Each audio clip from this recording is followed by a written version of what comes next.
Assalamualaikum warahmatullahi wabarakatuh. Selamat pagi anak-anak.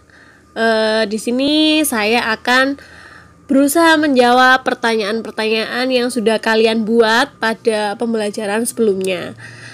Ibu sudah ceki pertanyaan kalian satu persatu dari kelas ke kelas, dan saya ucapkan terima kasih sekali kalian sudah berusaha untuk merespon apa yang sudah saya instruksikan pada pembelajaran sebelumnya. Baik, langsung saja supaya nggak berlama-lama. Ya, ini ada pertanyaan dari Abel.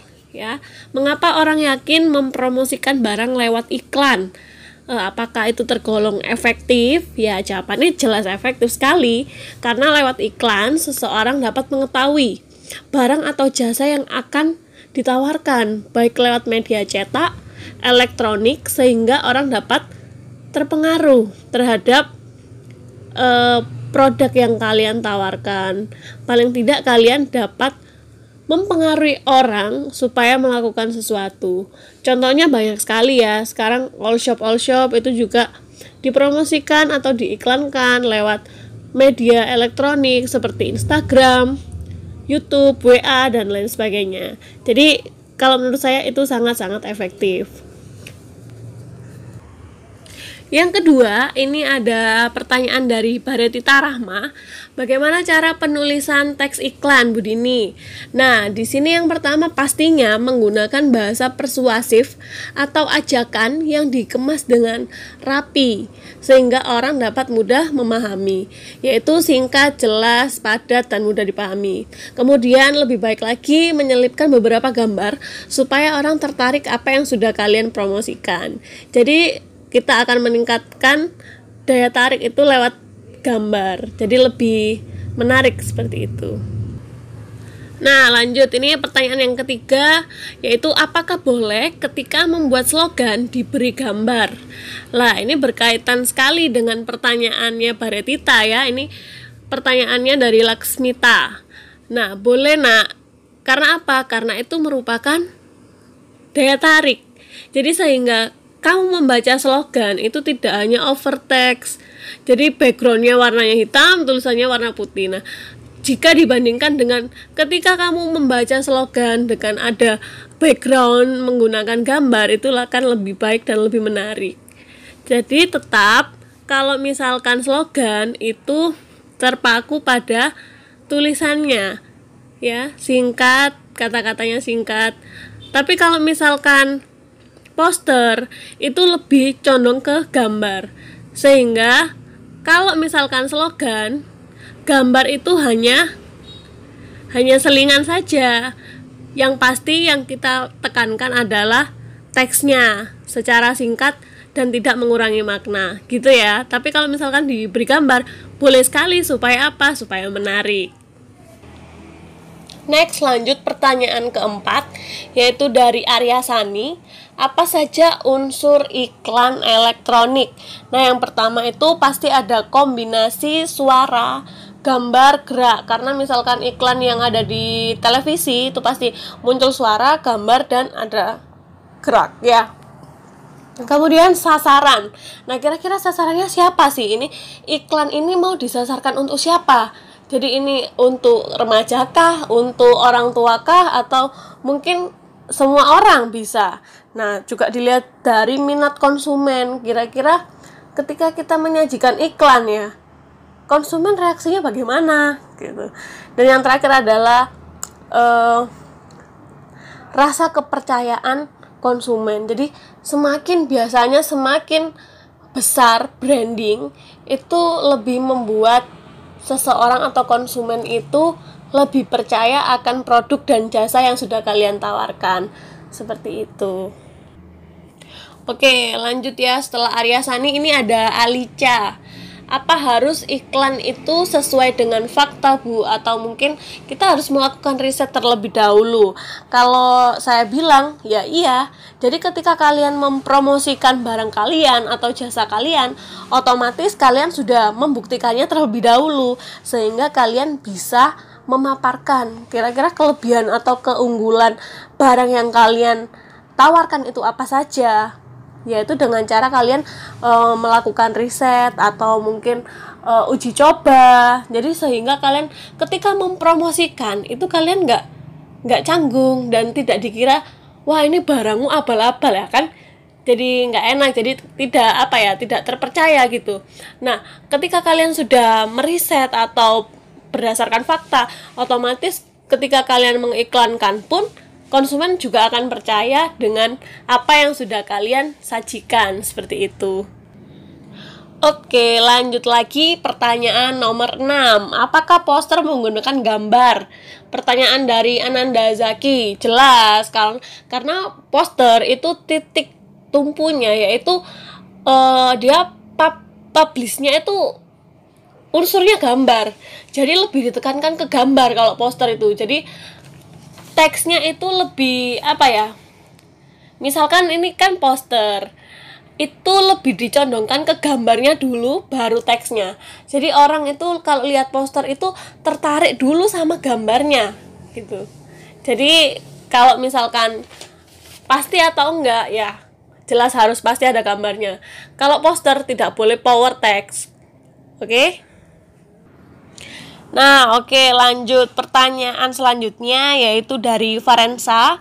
Apa manfaat iklan dalam perusahaan, Bu? Nah, kira-kira manfaat iklan dalam suatu perusahaan itu dipergunakan untuk merekrut karyawan jika memang perusahaan itu membutuhkan karyawan, dan juga sebagai media promosi produk atau jasa yang akan ditawarkan kepada masyarakat atau konsumen, seperti itu. Jadi iklan itu tidak hanya mempromosikan produk nih, mempromosikan branding, tapi dia juga ketika dia membutuhkan karyawan atau membutuhkan tenaga, dia juga memanfaatkan iklan.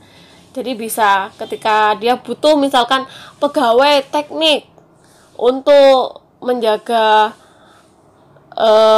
mesin pabriknya bisa berjalan, ya dia harus pasang iklan supaya dia bisa dapat orang dan orang itu tahu, oh perusahaan ini lagi membutuhkan orang, seperti itu ya. Nah, ini pertanyaan dari Dewi Latifah. Poster niaga itu apa, Bu? Nah, poster niaga itu adalah poster yang tujuannya untuk mempromosikan barang atau jasa suatu perusahaan kepada konsumen. Jadi itu bisa di media cetak, bisa di media elektronik juga bisa. Nah, di media elektronik itu bagaimana, Bu? Yaitu prosesnya, cara pembuatannya. Jadi ketika media elektronik itu seperti cara membuatnya. Jadi bisa pakai Corel juga bisa, seperti itu, supaya hasilnya lebih menarik, seperti itu ya. Oke, kita lanjut ke pertanyaannya Imam Bagus ya. Tujuan dibuatnya poster itu apa, Bu Dini? Nah, tujuannya dibuat poster itu adalah untuk memberikan informasi atau pesan kepada khalayak umum yang bersifat mengajak atau persuasif, seperti itu. Ya, jadi fungsinya atau tujuannya itu untuk mengajak seseorang untuk melakukan sesuatu, yaitu disebut persuasif. Oke, lanjut ke pertanyaannya Amaratin. Nah, apa teks iklan itu, Bu? Nah, perasaan itu di modul saya sudah saya jelaskan. Iklan itu apa? Ya, tapi ini ditanyakan lagi. Oke, nggak apa-apa, saya jawab. Teks iklan itu adalah suatu media promosi yang bersifat efektif untuk mempromosikan barang atau jasa kepada masyarakat yang dikemas semenarik mungkin atau juga sebagai media komunikasi. Oke, pertanyaan selanjutnya yaitu apakah poster dapat menjadi media promosi? Pertanyaan dari Davindra. Ya jelas bisa dong, karena poster juga memiliki beberapa macam. Bisa tergolong poster niaga yang berfungsi untuk mempromosikan jasa atau barang. Nah, kalau misalkan ini di sini ada media promosi lah. Ketika kamu ingin membuat acara atau suatu acara lomba atau misalkan acara pertunjukan pentas seni, ketika dari mana orang bisa tahu ya? Kamu harus bikin apa? Bikin poster. Jadi kalau misalkan poster itu media promosi, Jawabannya adalah iya, betul sekali. Oke, next ini pertanyaan dari Mazaya. Apa tujuan dibuatnya poster dan slogan? Nah, ini sebenarnya sama semua sih anak-anak ya. Jadi tujuannya itu tolong diingat-ingat dan dicatat ya. Tujuannya itu adalah untuk mengajak atau menghimbau masyarakat untuk melakukan sesuatu, bisa lewat media cetak, audio maupun elektronik ya. Kalau misalkan poster dan slogan itu biasanya lewat media cetak ya. Kalau iklan bisa ke elektronik. Jadi semua slogan, poster, iklan itu sebenarnya memiliki tujuan yang sama, cuma medianya yang berbeda seperti itu ya. Oke, lanjut aja supaya tidak berlama-lama. Ini ada pertanyaan dari Cakra atau yang biasa disebut dengan Diwa. Nah, ciri-ciri slogan Budini kira-kira apa ya? Nah, di modul saya tuh harus dibaca-baca lagi ya, karena itu sudah lengkap, semuanya sudah saya berikan di situ. Nah, ini 1, bersifat persuasif atau mengajak. Kemudian mengutamakan penghematan kata atau pemadatan makna. Kemudian biasanya bisa kalian temukan di tempat-tempat umum. Jadi kalau misalkan slogan itu dia terfokusnya kepada penghematan kata atau pemadatan makna yang bisa dicampurkan dengan gambar supaya menarik ya. Oke, next pertanyaan dari Lina Dwi. Iklan taktis itu apa Budini? Coba dijelaskan. Nah, iklan taktis adalah iklan yang memiliki tujuan yang mendesak. Iklan taktis ini merupakan iklan ya yang jangkauannya itu pendek, yang memicu konsumen supaya dia tuh lebih cepat bergerak. Nah, contohnya nih, ketika ada iklan, ini saya sebut merek aja ya, misalkan MCD yang menawarkan sekarang lagi ada promo Bu 50%, tapi ada batas waktunya, misalkan dengan jangka waktu 3 hari saja. Jadi otomatis ketika konsumen atau seseorang membaca iklan tersebut, otomatis konsumennya juga harus bertindak cepat karena dia ada timingnya atau dibatasi dengan waktu. Oke Lina, seperti itu ya penjelasannya. Lanjut, ini ada beberapa pertanyaan lagi. Bedanya poster dengan slogan itu apa Bu? Pertanyaan dari Dimas Raka.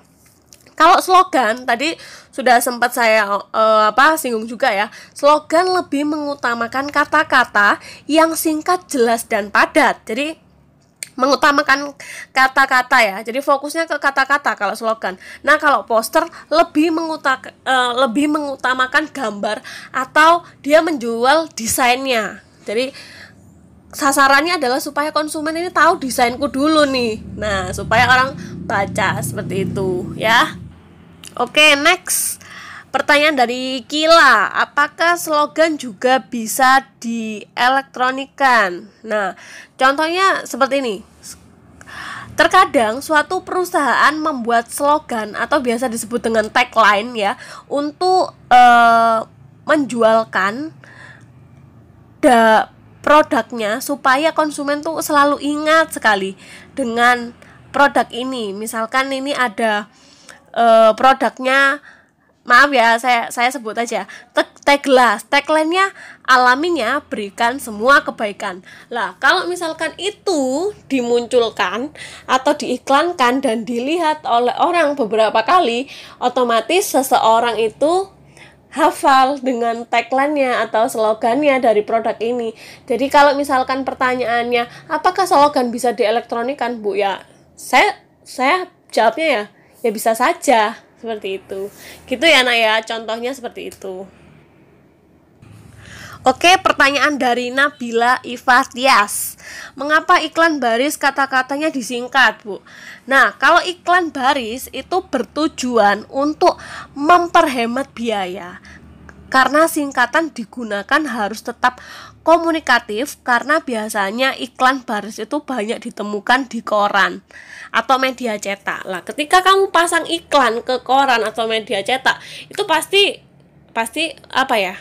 membayar atau ya harus mengeluarkan biaya. Nah, ketika kamu memantapkan iklan baris ya, kalau misalkan semakin besar lahan kamu di suatu media cetak itu, pasti otomatis biayanya juga semakin tinggi. Nah, caranya menggunakan iklan baris itu disingkat, tapi masih harus tetap supaya orang itu dapat mudah memahami singkatan tersebut. Misalnya mobil, MBIL, mobil gitu. Jadi kenapa disingkat? Karena memadatkan supaya menghemat biaya. Seperti itu ya nak ya. Next, pertanyaan yang terakhir ini ada dari Tiffany. Nah, unsur-unsur slogan, poster, dan iklan itu apa sih Bu? Nah, nanti kalau misalkan kalian kurang jelas dari penjelasan saya, kalian bisa baca-baca lagi ya dari modul yang sudah saya berikan. Nah, ini saya coba untuk menjelaskan, yaitu unsur iklan: membuat gambar, kata-kata, gerak maupun suara yang bersifat persuasif.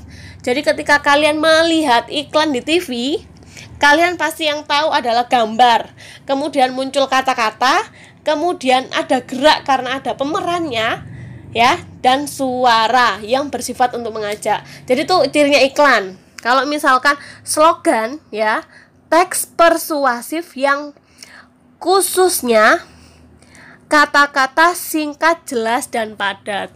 Jadi kalau misalkan slogan itu terfokus pada kata-kata. Dan yang ketiga yaitu poster. Poster merupakan teks persuasif yang unsurnya mengutamakan gambar ya, dan kata-kata yang biasanya ditemui di tempat-tempat umum. Misalkan kalian juga bisa sering melihat poster itu dipampang misalkan di tempat-tempat umum seperti sekolah, kemudian ke puskesmas dan lain sebagainya. Nah, yaitu kalian juga harus lebih selektif.